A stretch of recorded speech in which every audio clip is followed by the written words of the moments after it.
Hello and a very warm welcome to In Conversation.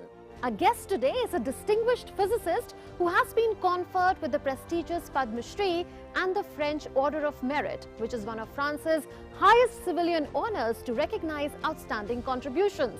She is not only one of the best in science, but is also a crusader for women in STEM, which stands for Science, Technology, Engineering and Mathematics. She has dedicated her life to pure sciences and to bringing more women in science and technology. Meet Professor Rohini Godbole, professor at the Indian Institute of Science in Bangalore. Indian physicist and Padma Shri awardee Rohini Godbole has joined the League of Indians awarded with the National Order of Merit by France.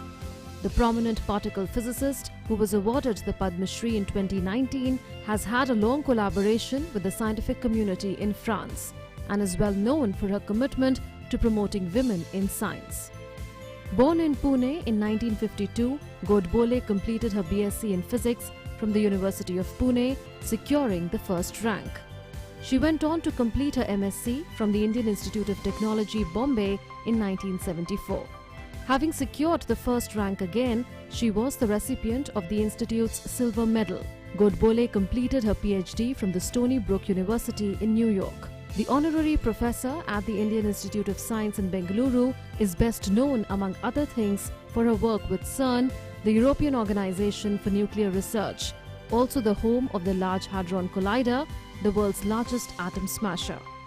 It bothers her, she says, that few women complete their PhDs, but even fewer go on to have full-fledged careers as scientists. Women in science is her passion, and she has dedicated her life to the cause of promoting more women in science. Welcome, Professor Godbole, to Doordarshan. Hello, I'm happy to be here on Doordarshan. Absolutely, it's a pleasure as well, ma'am. Let's begin with your journey in science. How did you start learning science, and did you encounter any challenges in your pursuit? I can tell you that I learned in an all-girls school where only home science was taught in the grade 7. So my real introduction to science actually began because of my teachers who taught me extra out of the school hours some general science to participate in a competitive merit scholarship examination in 7th class. And a husband of a teacher of mine decided that he would take me under his wing, and the teacher called Mr. Soni really opened my eyes to the world of science. And this all got fueled later on by the award of the National Science Talent Search Scholarship and the summer schools that I attended therein. And I think I learned much more from my colleague, my student friends, than I would even perhaps learn from those summer schools. And of course, I cannot not mention Professor S.H. Patil, who sort of lit the flame for theoretical physics in my mind. And actually, I just remembered while you asked me this question, an interesting tidbit that in my school, in my 11th grade, I was asked to write an essay on reforms that may be made in my school. And I suggested that instead of teaching science only from the 8th grade, and somebody else has to suffer the same fate as me, we should start teaching science in the 7th grade. And believe it or not, my school accepted it. So I guess the crusade for getting more women in science began when I was in 11th class. Oh, absolutely. So it started really very early for you. And since then, you've come a long way. You have been conferred with the prestigious Padma Shri. You've been awarded with the French Order of Merit. Your thoughts on being recognized for your contributions? Indeed, I have come a long way. That little girl in skirt and blouse and 2 plaits who studied home science in the 7th grade has indeed come a very, very long way. And I can tell you that I relate to these awards and honors on 2-3 different levels.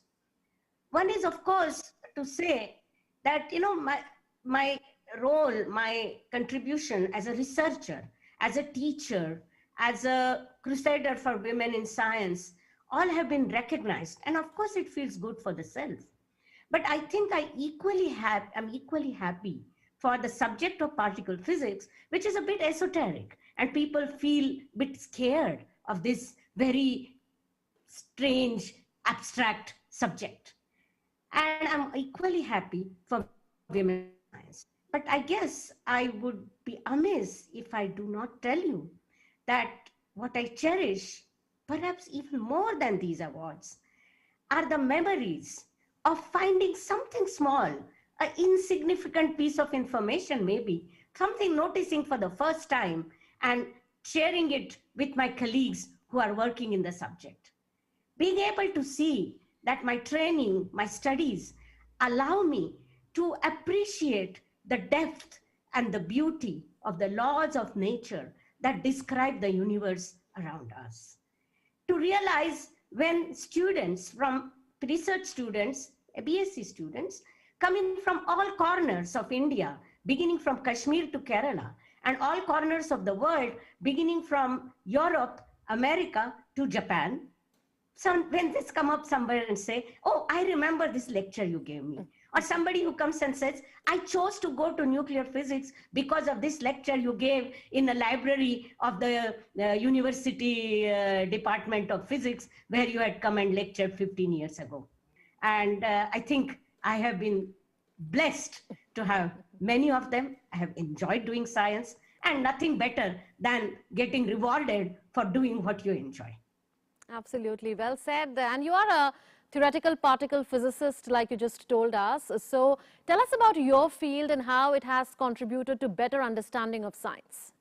Actually, the subject of particle physics, to describe in very simple words, it's really the subject that tries to understand what are the bricks and what is the mortar with which this edifice of the entire universe has been constructed.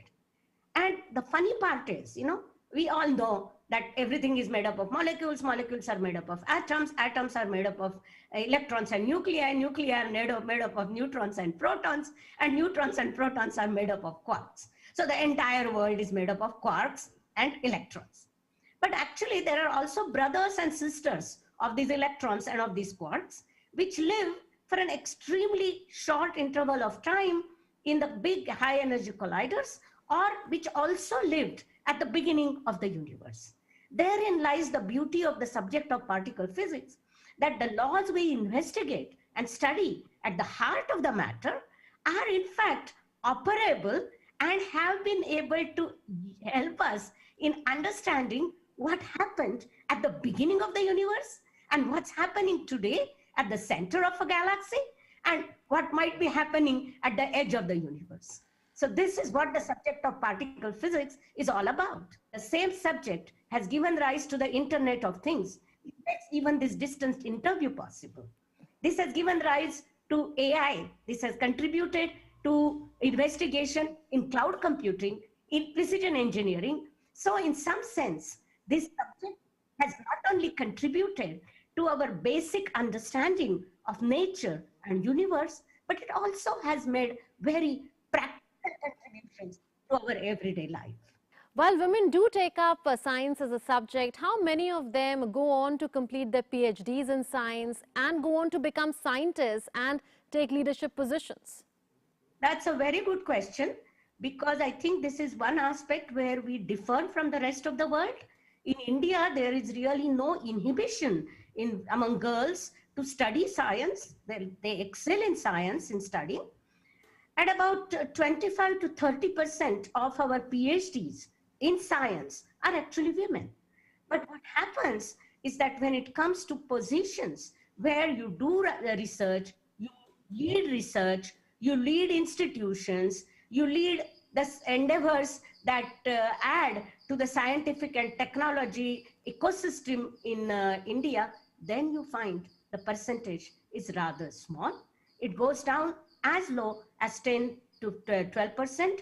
And when you go to leadership positions, like presidentships of the academies, like directorships, then it goes down even further. For example, one of the most venerated institutes in my mind of India, Indian Statistical Institute, is the first one of the old scientific institutions is to get a woman director, and that happened only 5 years ago in its 90-year-old history. And places like IISc, TIFR, and all the other institutions are still waiting to see when they will get first women in leadership positions, not necessarily directors, but even deans or whatever you. Okay, so there is a real different type of question in India as compared to the rest of the world, and this is something that we need to address and think about.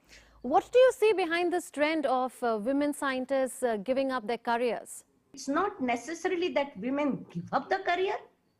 It is more that they cannot continue. I hope you see there is a slight difference in the two.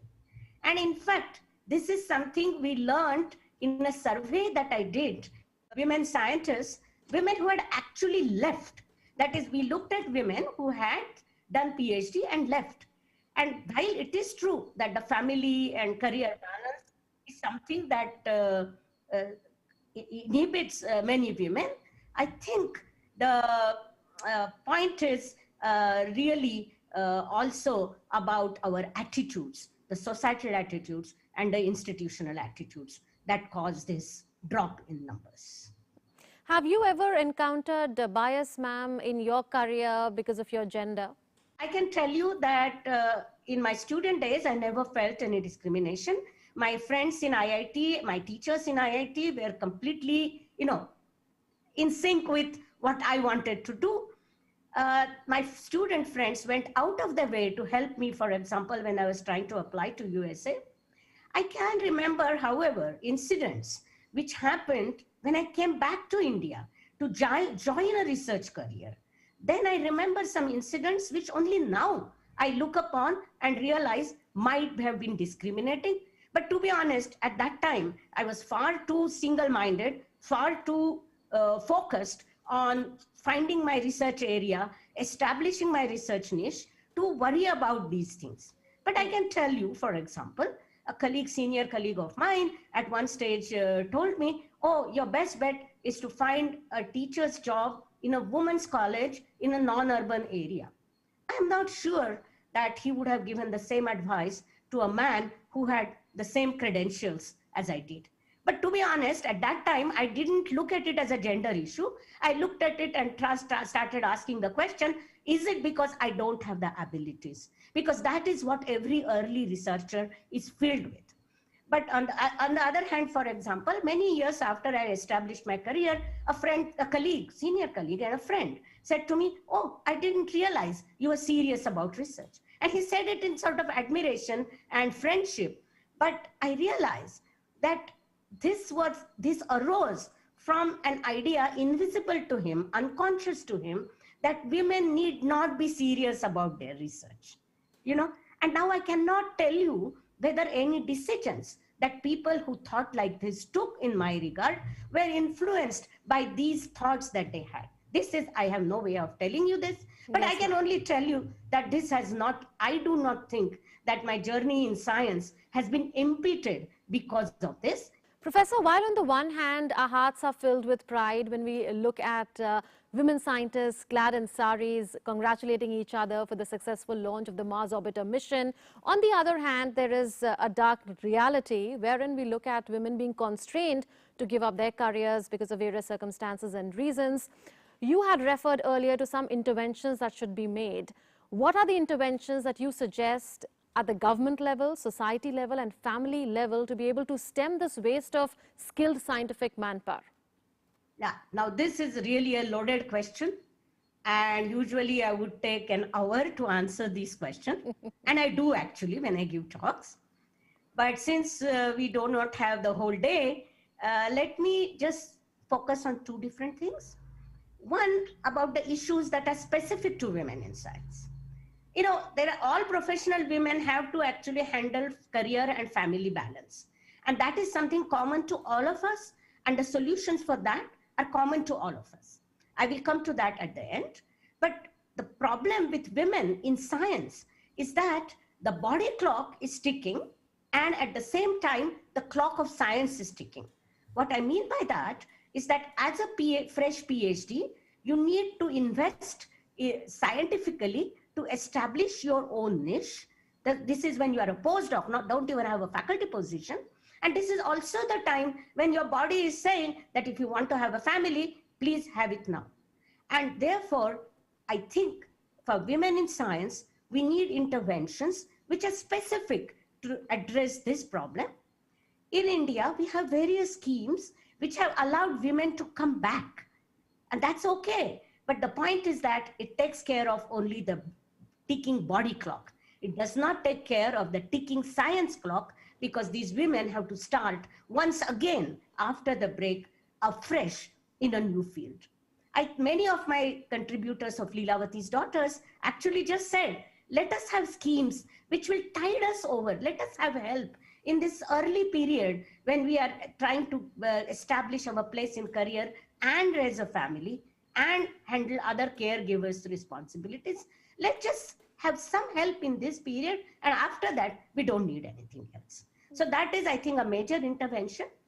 I am actually pleased to note that there are other aspects of the problem, and there are now in the STIP 2020, I think a large number of interventions have been suggested, and which I think go beyond just starting special schemes to help women to come back to the career or to attract young girls to IIT education. I think the cures have been identified, and Indian situation is different. Therefore, Indian cures also have to be different compared to the rest of the world. In fact, just today I was reading in Deccan Herald survey, some economic report of an economic survey, which actually said that all the women, not necessarily scientists, actually spend an inordinately larger fraction of their time in domestic duties and in caregiver duties, even if they are professional, and compared to men. So clearly, very simple measures which have been now suggested also in STIP, some of which are already in place, such as creating a good creche, creating good care centers, and appreciating this particular aspect is something that's happening and needs to happen more. But I think COVID has put a bit of a break on all this when we are all working from home. Absolutely. And since you referred to Leelavati's Daughters, that's a book that viewers must know you've co-authored, and that chronicles the stories of women scientists in India. What was the common thread that ran through it, and what was the idea behind it? Did you hear women scientists relate the challenges that they faced in their careers? Okay, that's a very good question actually, because this particular thing marks, in fact, Leelavati's Daughters arose from an event which marks a particular place in my own career. I was asked in the first conference on women in international conference on women in physics. This was organized by International Union of Pure and Applied Physics, IUPAP. They organized the first international conference on women in physics in Paris, and I was supposed to talk about being a woman physicist in India. There were about 10 talks, I think, and I spoke. And after my talk, women from Ghana, Mauritius, Malaysia, Indonesia, Thailand, they came to me and they said, we can relate to you much more than we can relate to the women in the US or in Paris or working in London. And then I realized that all of us need local heroines. I mean, our young girls definitely know the stories of Madame Marie Curie and Rosalind Franklin and who have you, very inspiring stories, all of them. But somehow you get a feeling they are unreachable. They were very special. But the point is that if you know the stories of women who lived in modern India, who worked in modern India, and who may not have been Madame Marie Curie's, but still contributed significantly to science, you get a feeling if they could do it, I can do it too. And if they had these problems, I can see to it how to avoid problems. So that was the genesis of Leelavati's Daughters. And we were very lucky in finding that about 90 very capable women agreed to write their own stories for us. And we simply edited those stories. My own story was also part of that stories. Okay. And these women told us stories. And actually there are many, many commonalities. Many of them were single girls or only girls' families. And most of them actually acknowledged help of a male mentor, which means that is its entire process of enabling women scientists. We have to involve the dominant component of the scientific community, namely men. Of course, many of them also benefited from women role models, but most of them benefited by active help from family. And many of them actually went on to say, don't try to be a superwoman. It's okay to ask for help. You have a finite amount of energy and don't want to burn the candles at both ends. And I think that's the most important and interesting lesson that came out. And all of them said, as I told you already, that we just need help to go over this speed breaker, in the life.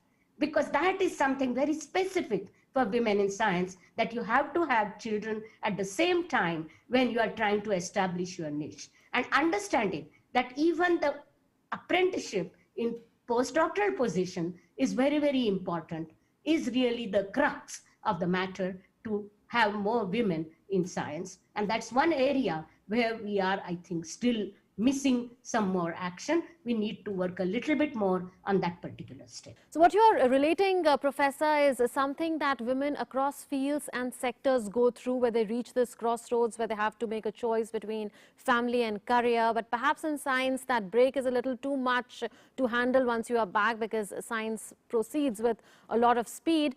Having said that, would you say that women bring more inclusivity and diversity in science, and does that in turn improve the quality of scientific research? Having inclusivity in research, having more women in research, increases the dimensionality of the, already science is a multidimensional space, but increases the dimensionality of this multidimensional space even further, and improves the reach, the overhang of the scientific investigations. And sometimes scientific investigations that are specific, for example, in case of women, for women, actually become undertaken. As an example, for example, Dr. Anandibai Joshi, who is the first woman doctor who trained in the US for India, she had her thesis on gynecological problems of Hindu women. You know why? Part of the reason was that she lost her child at the age of 14 at the time of birth. And she said, I don't want other women to suffer this. And they are not comfortable with male doctors. So let me try to be a woman doctor. This is specifically written in her letters. Okay. So what I'm trying to say, that one's gender, one's social situation, one's experiences as a child, all add to the kind of scientific issues we choose to address. So it increases the diversity of the questions that are addressed, and clearly that adds to the total overall improvement in that sense of the scientific investigations and the scientific endeavor. And I will end only with one particular example, is that recently, a few years ago actually, now AI is all the rage, and a few years ago there was a news item that a face recognition program which was being developed in MIT failed 30% of the times when it was tried on African American women, and that was because the artificial intelligence program was developed using only white Caucasian males. So in these days when we are trying to use AI for all kinds of things, you can understand what importance having women in scientific research workforce would mean.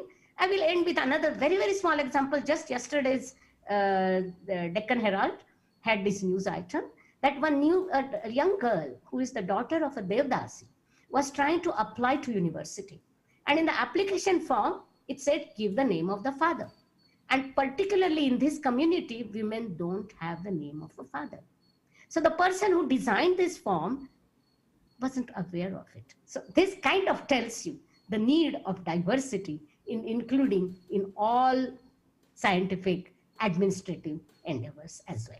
In general, do you feel that research requires greater impetus in a country like India? Did the COVID-19 pandemic highlight the need for that even further? And will greater diversity, inclusivity, more women, people of different backgrounds help achieve that objective?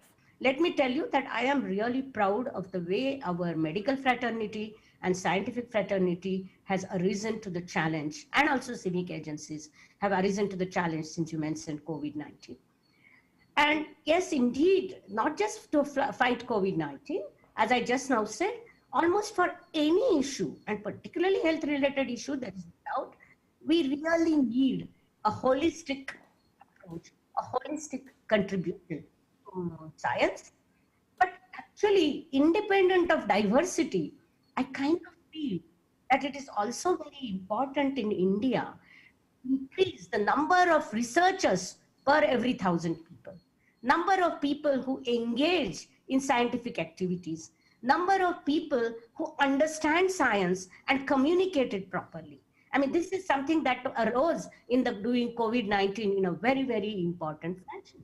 That we shouldn't want our populace to learn from WhatsApp University what COVID can do and what COVID cannot do. We need our own trained scientific human resource, which is not necessarily people who are doing fantastic world-class research, but people who understand science.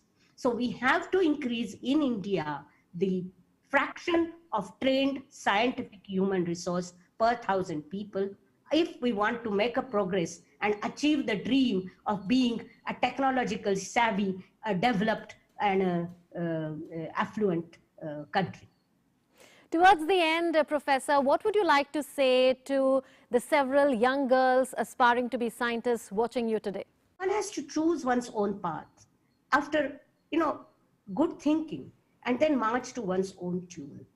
We should not allow others to decide for us or to tell us what we can do and what we cannot do.